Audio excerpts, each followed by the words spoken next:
Padre Venancio Marcos, Oblato de María Inmaculada. Charlas de orientación religiosa ante el micrófono de Radio Madrid.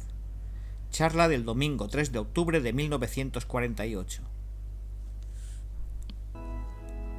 Amigos oyentes, muy buenas tardes.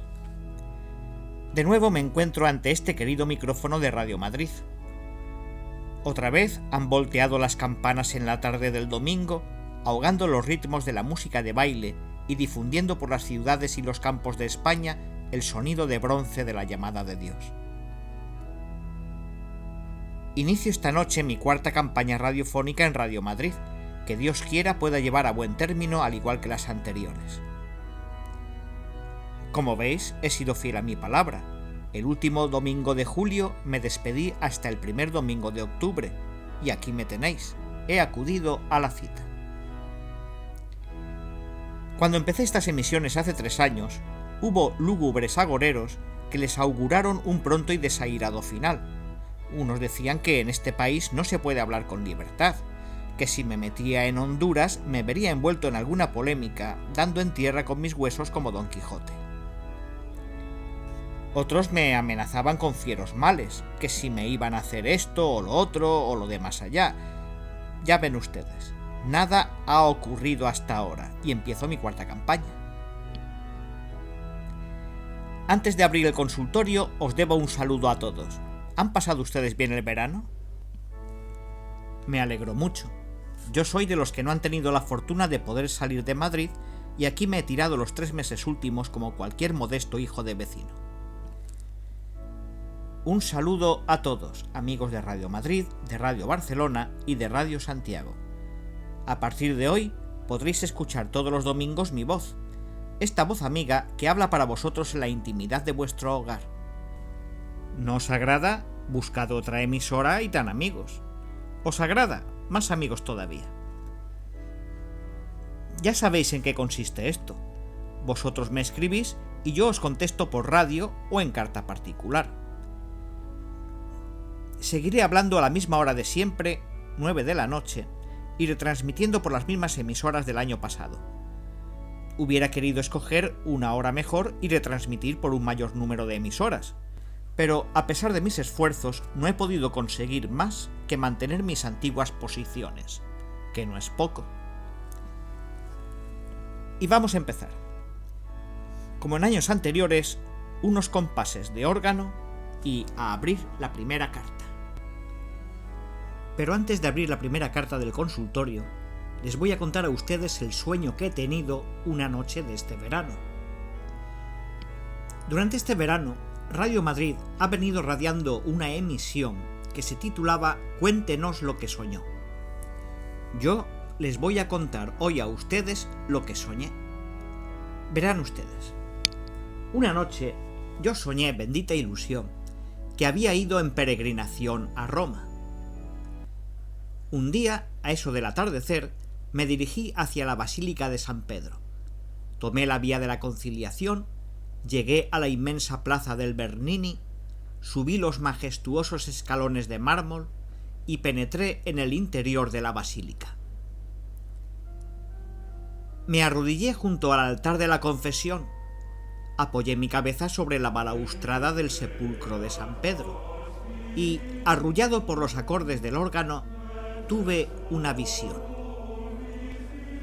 Levanté la cabeza y vi la figura de un papa que se me acercaba revestido de los ornamentos pontificales, ceñida la tiara, las simbólicas llaves del reino de los cielos en las manos. El papa se me aproximó y me dijo: «Soy el Papa Celestino VI. Vengo a traerte a ti y a todos los teólogos de estos tiempos un mensaje de parte de Dios. Es necesario que os desperecéis, teólogos, y salgáis de los trillados senderos de la repetición. Desde hace siglos, los teólogos sois solo comentaristas, glosadores y apostilladores de textos venerandos. Diligentes repetidores, pero nada más que repetidores. ¿Por qué la divina teología es hoy tan poco popular entre los hombres? ¿Por qué la ciencia de Dios es ignorada hoy incluso por los no ignorantes? ¿Por qué parecen fabulosos los tiempos en que los panaderos y los mercaderes, los espíritus cultivados y los caballeros se apasionaban en mercados y salones por los problemas de la encarnación y de la gracia? ¿Qué ha sucedido? ¿No se os presenta jamás la duda de si tan funesta falta de interés no será en su mayor parte culpa vuestra? Interrogad a vuestra conciencia y responded con cristiana franqueza. La responsabilidad del abandono no es toda vuestra, pero sí en gran parte. ¿No habéis pensado nunca que los manjares recalentados acaban por ser aborrecidos hasta por los más golosos? ¿Que los alimentos cocinados y recocinados en las viejas ollas y con las mismas salsas terminan a la larga por hastiar a los paladares más pacientes? Cada siglo tiene su lenguaje, sus apetitos, sus sueños y sus problemas. Vosotros habéis parado el reloj de la historia en el siglo XIV y continuáis distribuyendo la misma sopa sempiterna sin cuidaros de los cristianos que están ya acostumbrados a comidas más apetitosas e incitantes. No digáis que nada os importan los lectores profanos y mundanos. Tenéis toda la responsabilidad de todas las almas, aun de las que no se sientan en los bancos de vuestras escuelas. Salid alguna vez al aire libre y escuchad las voces que se alzan de las almas que padecen hambre de verdad. Salid de vuestras escuelas estrechas y heladas para convertiros en obreros activos de resurgimiento cristiano. Para vosotros hay un solo dilema: u os mezcláis en la refriega como abanderados de más fúlgidos oriflamas, o acabaréis por apagaros pisoteados por las hordas arrolladoras del anticristo. He aquí, teólogos y sacerdotes, el mensaje que os traigo de parte de Dios, yo, el Papa Celestino VI, que viví en unos tiempos muy parecidos a estos vuestros. Escuchad el mensaje.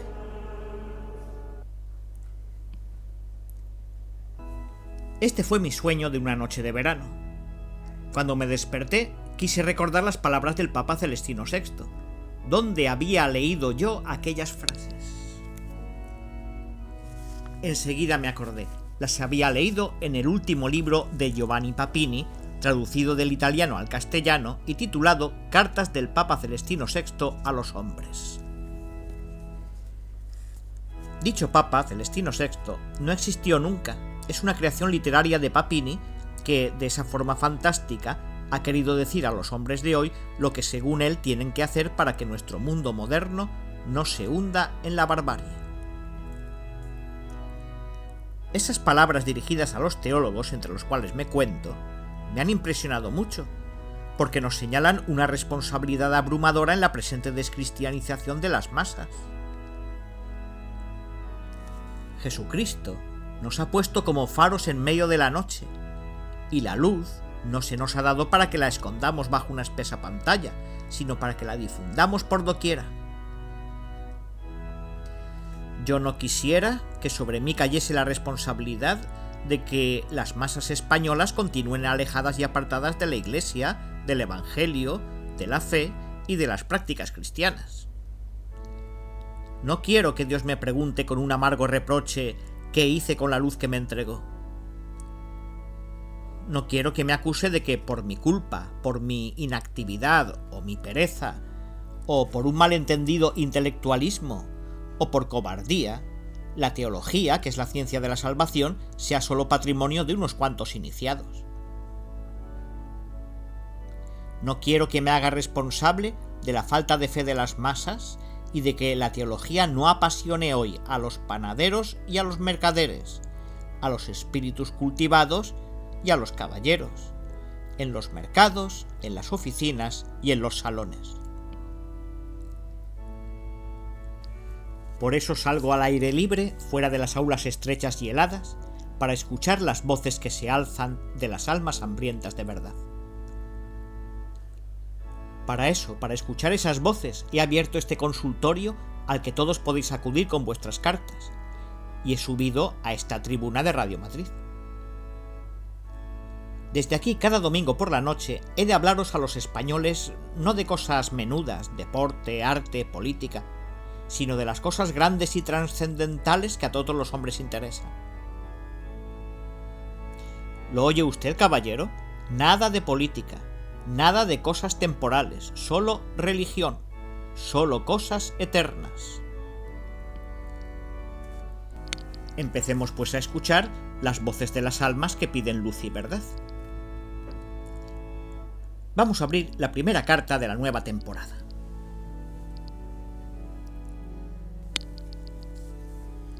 Esta primera carta pertenece a las que recibí en la última temporada y que no pude contestar entonces. Me la ha enviado desde Barcelona un caballero que me dice: Muy distinguido señor, me impulsa a felicitarle, más que el resultado práctico de sus originales charlas por radio, la buena intención en pretender reformar a la gente. Pero le advierto que no podrá penetrar ni aun con la más santa de las intenciones en el mundo intocable y sagrado de los intereses de cada uno sin salir con la sotana destrozada. A la polvareda levantada con la charla sobre las muchachas de servicio seguirán otras polvaredas que de antemano le anuncio. En este admirable mundo en que vivimos, el 96% de sus felices habitantes está encantado y apoya toda clase de reformas, mientras no le hablen al propietario de sus propiedades, al tendero de su contabilidad, al rentista de sus cuentas, al obrero de su deber y rendimiento, al vicioso de sus vicios, al gran duque de su derecho de pernada, etcétera, etcétera.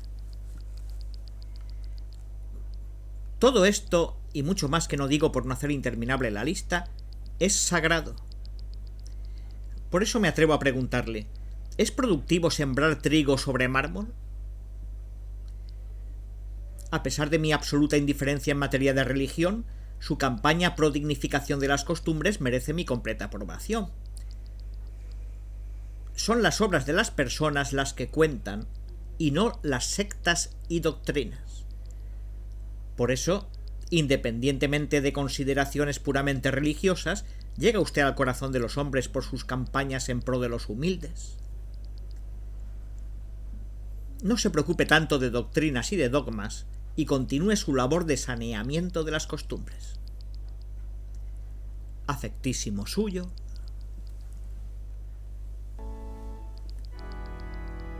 Muchas gracias, caballero, tanto por su felicitación como por sus consejos. Se los agradezco, tanto más cuanto que no es usted católico, creyente y practicante, sino indiferente en materia de religión. Su actitud me demuestra que los españoles podemos ser tolerantes los unos con los otros, que no somos necesariamente cerriles y fanáticos. El intolerante y el cerril, tanto en materia profana como en materia religiosa, no debe achacar su intolerancia y cerrilismo al hecho de ser español, sino al hecho de tener un defecto que desgraciadamente es muy común entre nosotros. Tan español es el tolerante como el intolerante. La diferencia estriba en que el tolerante es mejor español que el intolerante. Y no crea usted que la intolerancia es propia de los católicos. La historia de España demuestra que si ha habido católicos intolerantes, han sido todavía más intolerantes los no católicos con sus fanáticas persecuciones. Usted lo sabe bien. Pero creo que no ha comprendido usted del todo el objetivo y el alcance de mis charlas de radio y de mis campañas de prensa.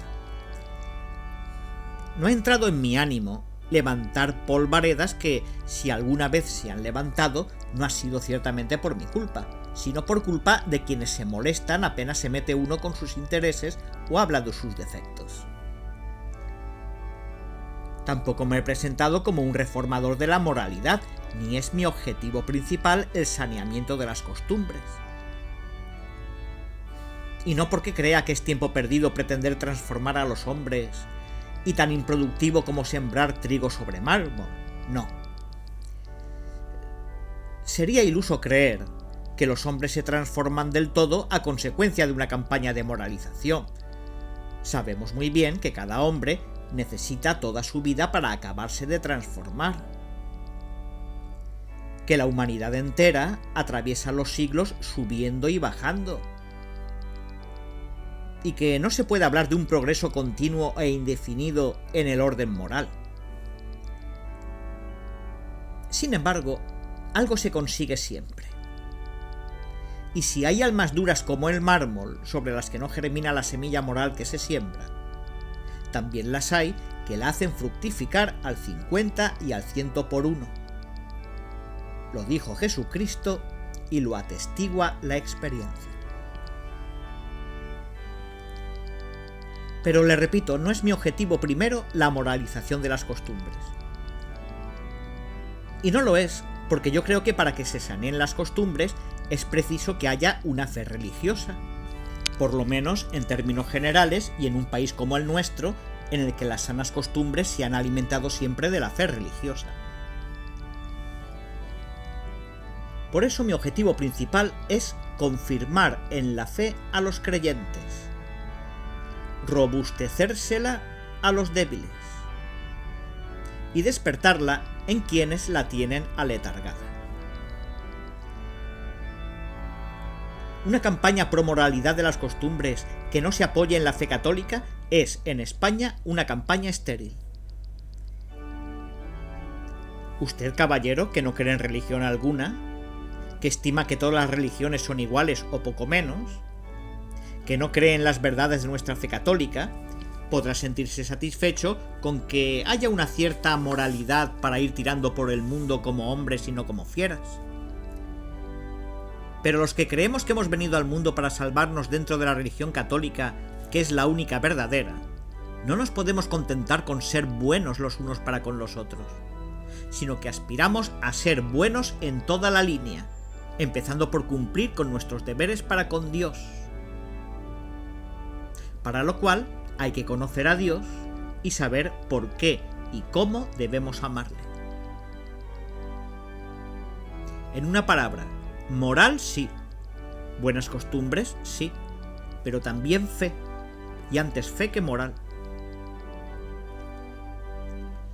Por consiguiente, permítame que, además de enseñar a mis oyentes a ser buenos, les enseñe las verdades que tienen que creer para salvarse. Y esto es cosa de dogmas. No olvide que una moral sin fe en que apoyarse es una torre construida sobre arena. Bien está que seamos buenos, y yo le felicito a usted porque está procurando serlo. Pero nadie lo será si no conoce a Dios como es y le ama como quiere ser amado. ¿Cómo es Dios y cómo quiere ser amado? He ahí lo que nos enseñan los dogmas católicos. Y lo que yo pretendo enseñar a mis oyentes. Complacido, caballero.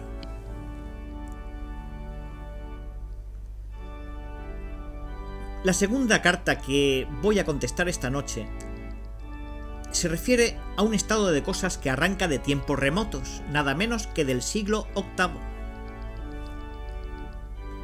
Vamos a recordar con una escena radiofónica aquel arranque que tales y tantas consecuencias ha tenido para la Iglesia, para Europa y aún para el mundo entero.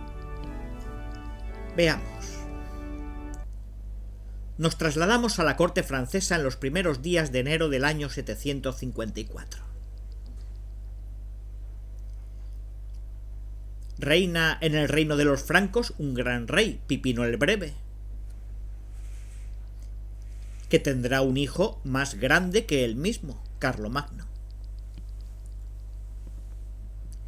Italia en aquel tiempo se halla dividida en dos mitades, la del norte, donde manda Astolfo, rey de los lombardos, y la del sur, donde manda Constantino II Pogonato, emperador de los bizantinos, que cuenta al Papa entre sus súbditos. Y en la corte francesa, profundamente católica, nos hallamos en los primeros días de enero del año 754. En Punción, donde está instalada la corte, hace frío en estos días de enero. Los días son cortos y desapacibles. La nieve cubre los campos y decora con una decoración fantástica el palacio real en medio del bosque. Pipino el Breve, rey de los francos, en este día 6 de enero, festividad de los Reyes Magos, descansa en su palacio cuando su chambelán irrumpe en el regio departamento. Majestad, un noble caballero, seguido de una escolta, se acerca al palacio. ¿Un noble caballero? Nadie se me ha anunciado. ¿Se ha podido saber quién es? Los centinelas han dado la voz de que es su santidad el Papa Esteban II, que viene a caballo y con aire de cansancio. ¿Su santidad? Pronto, inmediatamente. Ensillad mi caballo y que se prepare mi escolta.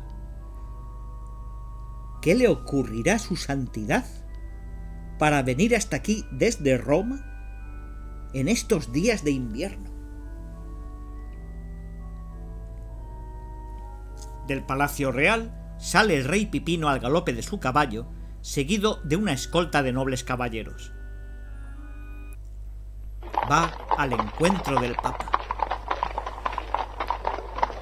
Y cuando se encuentra con él: Santidad, no bajéis de vuestro caballo. El rey de los francos se sentirá muy honrado en tener la brida del caballo del padre de la cristiandad. Dios os bendiga, hijo, por el honor que concedéis al siervo de los siervos de Dios.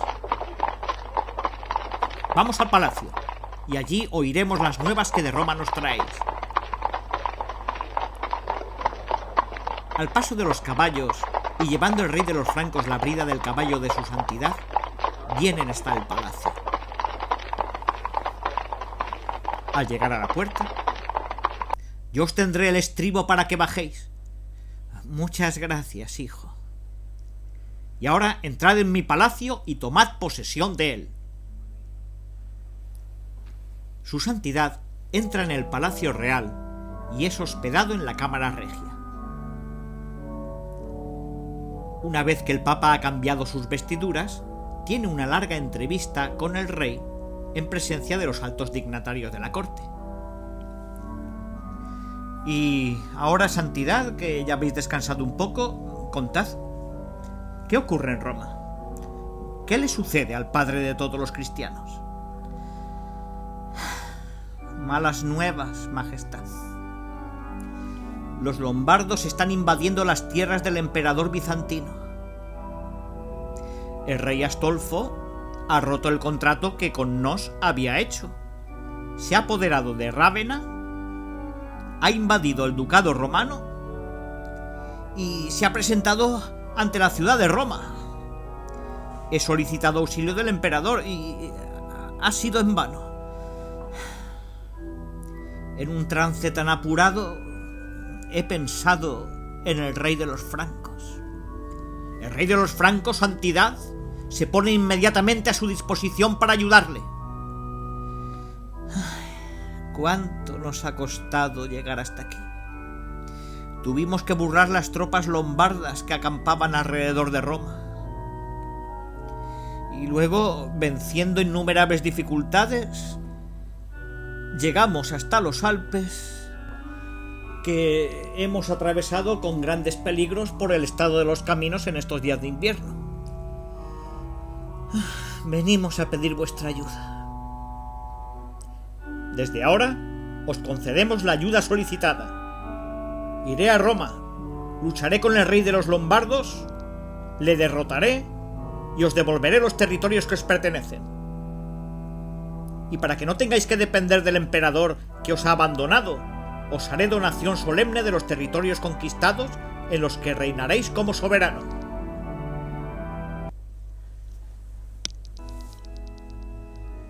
De esta manera, nacieron a mediados del siglo VIII los estados pontificios, en los que los papas han reinado como soberanos hasta el día de hoy, con ligeras interrupciones debidas a circunstancias históricas. Sobre el Papa como rey y soberano, he recibido la siguiente carta de un caballero. Reverendo Padre, ¿por qué su santidad el Papa ha de tener un estado terrenal propio? Nuestro Señor Jesucristo dijo, si mal no recuerdo, que su reino no era de este mundo. Ya sé que los canonistas admiten como títulos legítimos de adquirir la soberanía la elección, la cesión, la necesidad del pueblo, la guerra justa y la prescripción.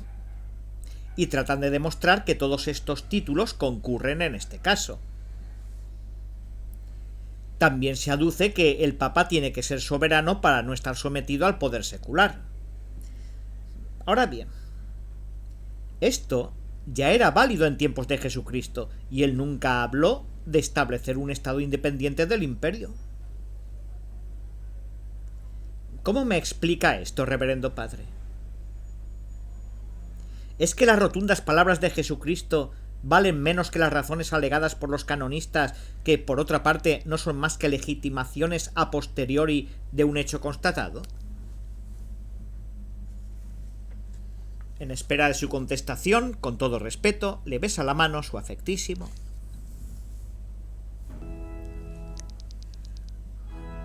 Veo, caballero, que usted conoce el estado de la cuestión. No es usted de esos, tanto más atrevidos cuanto más ignorantes, que se ponen a criticar lo humano y lo divino sin conocer el ABC de aquello que critican. Usted sabe historia y derecho. Usted sabe que ya antes de Pipino el Breve, los papas poseían de antiguo territorios considerables en Italia y aún en países lejanos, donados por príncipes y personas particulares, en los que mandaban como señores feudales, aunque sin una auténtica soberanía, y que constituían lo que se llamaba el patrimonio de San Pedro. Usted sabe que Pipino el Breve prometió al Papa Esteban II, el año 754, la plena soberanía sobre los estados pontificios, y que de ellos le hizo entrega solemne con todos los requisitos jurídicos el año 756. Que Carlomagno, el miércoles de Pascua del año 774, confirmó al Papa Adriano I con un nuevo documento la donación de su padre Pipino. Usted sabe que desde entonces nadie discutió al Papa en serio su soberanía, hasta el año 1870, en que el rey Víctor Manuel de Italia se apoderó violenta y antijurídicamente de los estados pontificios, surgiendo una anómala situación a la que puso término Benito Mussolini el año 1929 con el Pacto de Letrán, por el que se devolvía al Papa la soberanía, nunca perdida en derecho, sobre la ciudad del Vaticano. Y que el pacto firmado por aquel hombre, verdaderamente providencial en este aspecto, ha sido respetado por la nueva República Italiana y por todos los estados del mundo, salvo Rusia. Usted sabe todo esto, pero se pregunta si esta soberanía sobre un estado territorial está de acuerdo con las palabras de Jesucristo: mi reino no es de este mundo. ¿Habrá una contradicción entre la secular conducta de los papas y las palabras de Jesucristo? ¿Habrán desvirtuado y desnaturalizado los papas con este reino temporal la intención verdadera de Jesucristo al fundar la Iglesia, reino espiritual? Esto lo veremos en el próximo domingo, porque hoy ya no tenemos tiempo de contestar, ya que se nos ha echado la hora encima. El próximo domingo resolveremos la consulta.